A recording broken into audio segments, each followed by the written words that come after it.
for highway traffic paint for the highway department and authorizing the county mayor to sign any contracts necessary to implement this resolution. Thank you, ma'am. Mr. Lehman, do you have anything to add?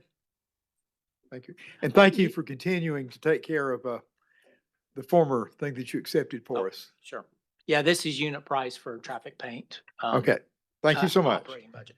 726-23, ma'am. Resolution 726-23, a resolution approving and authorizing a moratorium on data centers in the unincorporated areas of Hamilton County, Tennessee. Mr. Mayor, would you like to make a comment, sir?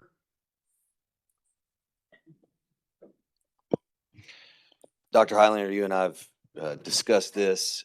We spoke about it yesterday. Certainly open to a conversation. There's some details about the resolution that could be hammered out today, but I think the main point is that this would be a diligent study period, both for this body, also for the planning department to work with local utility providers to get a better understanding of the very rapidly changing technologies being used. Chairman of the commission, I think, would be valuable resource as the county looks at what these facilities will look like moving forward. My hunch is they'll look very different a few years from now than they will now. It's all the more reason for us to approach this subject cautiously. It's something that there's a lot of bipartisan agreement on. And then, yeah, I would say something we all seem to agree on is we'd rather address this proactively rather than reactively, as many communities are doing right now. That is part of the intention. Thank you, sir. I could not agree more, and we need to be very cautious. Diving in deep water can get you in trouble if you don't know how deep it is. Thank you very much. Okay. We've got a lot of Yeah, lights. got some lights. We do. Yes, Commissioner sir. Graham, you're first, sir. Go ahead. Thank you, Mr. Chairman. Thank you, Mr. Chairman. I did not get a chance. I had a prior engagement yesterday. I did not get a chance to attend the press conference, but I have had some constituents ask me my stance on this, and I applaud this resolution. I will support it 1,000%. I think it's a great opportunity, as the mayor just elegantly said. It's a great opportunity for us to study this. It's a great opportunity for us to get with the utilities included and find out which way we're going. I know AI is here to stay, and I know that is the way of the future, but I don't think that we're treating the rate users or the service users properly the way it is being done now.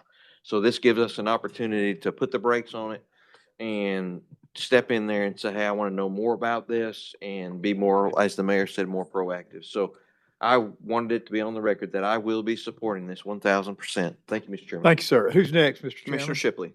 Mr. Shipley? Yeah, I want to thank the mayor and Commissioner Highlander for bringing their attention to this to get the resolution started. It isn't a favorable thing in my district. I got a lot of calls, some different emails about it. People are a little bit leery of this. I think we are up here. We don't know enough about our own self to make a wise decision. So I think time will tell. So thank you. Commissioner Mackey's next, sir. Thank you, Chair. Chair, I don't know who's going to chair this meeting, but I definitely want to be involved. My daughter came to me last month, and she's very much concerned about these data centers and their impact. And as a consequence, I feel like I need to be involved, and I'm going to ask the mayor and whoever chaired this meeting that I at least know about it. Thank you, Chair. Commissioner Eversall's next. Yeah, just a quick question, because I mean, this has come up in a lot of different communities, counties, cities, and so forth. They put bans. Some have done lifetime, some have done 3 years, 5 years. Mayor, why would we just do a year? What's the year? Well, a year would give us ample time to study it. So to the extent that this is meant to be a sincere, proactive approach to studying the impacts of these facilities, I think that certainly can be done in a year. The county attorney could speak to the legalities of a moratorium beyond that.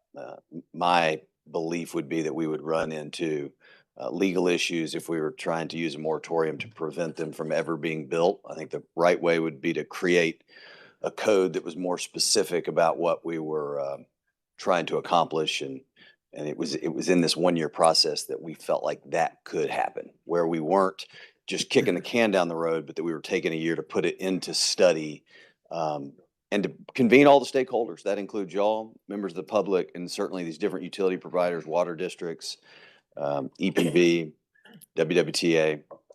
But that was the reason for the moratorium. It seemed like a reasonable year, and certainly one that I would expect would hold up to any legal challenge.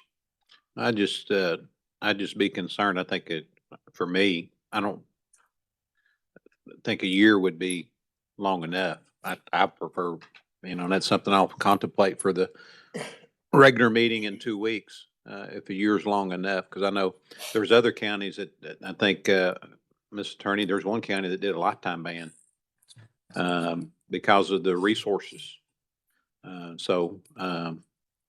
course, that can be changed. That the commission can change that at a future date as well. But no, that's something I would contemplate. So thank you, Mayor. Yes, sir. Good call. I will say, I got a light from Commissioner Sharp. Do you want to go to him or I'm just going comment? to comment on Commissioner Eversole. Please. If I may. I have read the same thing he had. Most people have gone a longer length of time, but this body does have the authority to extend that time at the end of a year. So, or before the end of the year's up, so we could extend it. I think we may need more possibly, but that would give us, can we have another line, sir? Yes, Commissioner Sharp. Yeah, thank you, Chairman. I appreciate it. I just wanted to mention that we didn't get our agenda until Tuesday. And if we could I didn't get the agenda until Tuesday. I don't know if anybody else did or not. But generally, we get that on at least Mondays by, 4 o'clock, which is 48 hours, the statutory requirement prior to our meetings. So I just wanted to point out, if we could continue to do that, that'd be great. You should have had it on Monday. I We got an didn't- updated copy on Tuesday. Is that right? Yeah, there was one Ah. item that got pulled. from Yeah, from the agenda was sent to Patricia by the 48-hour notice, which Yep. is 5 PM on Monday. Right. It was. Okay. Yeah, well, somehow I missed that. All right. Thank you. I appreciate that. Thank you. All right. I see no further You know, lights, sir. no further? You- Okay, we'll take that up next week. 2 weeks from now, excuse me. Madam Clerk, 726-24, please. Resolution 726-24, a resolution to rezone from R1 Single Family Residential District, R2A Rural Residential District, and C2 Local Business Commercial District to C3 General Business Commercial District for the properties located at 8138 Standiford Gap Road and an unaddressed tract of land in the 8100 block of Standiford Gap Road. Thank you. Commissioner Helton, this is your district. You got a comment, sir? Yes, sir. I have been informed the applicant is going to withdraw this. Commissioner Eversole and it adjoins both of our districts on Standiford Gap Road. We held a meeting. This does not conform with Plan Hamilton, and the residents supported not doing the rezoning according to that. Does that also apply with 726-25, or is that a different issue? It's a different issue, but we'll address it in We'll a have to moment. read that then. Any other comments? No, sir. Okay, Madam Clerk, would you read? Oh, I'm sorry. Mr. Janeway, did you want to make any comments on that? I didn't have much to add. Planning Commission recommended denial, and I was going to mention the same thing Commissioner Helton did, so. Yeah. And I don't believe the applicant's here, so. Thank you, Mr. Janeway. Madam Clerk, 726-25, please. Resolution 726-25, a resolution to rezone from A1 Agricultural District to C2 Local Business Commercial District for the property located at an unaddressed property in the 10,000 block of East Brainerd Road. Okay, Commissioner Helton, you have a comment? Similar thing applies. This is a A1 piece of property currently. The applicant wanted to go to C2. It does not conform with Plan Hamilton. The neighbors agreed. And I think the Planning Commission proposed to deny on those grounds. Mr. Janeway, is this the one where the the garage had been there for 50 years. It's not that one, is it? No, that's a different one, and we're deferring that one. Now that Plan Okay. Hamilton's passed, we'll have to have a plan amendment to accept Okay. that one. This one is a indoor sports facility Okay. along Old East Brainerd Road. Okay, well, thank you, sir. Any other comments? We'll take this one up 2 weeks. Okay, Madam Clerk, 726-26, please. Resolution 726-26, a resolution to rezone from R1 Single Family Residential District to A1 Agricultural District for the property located at 8926 Hickson Springs Road. Okay, any comments on that one? No light, sir. Okay, we'll take that one up 2 weeks. Thank you very much. Thank you, Chairman. All right, that's it for the evening. Thank you, everybody. Hey, Mike, I'm running.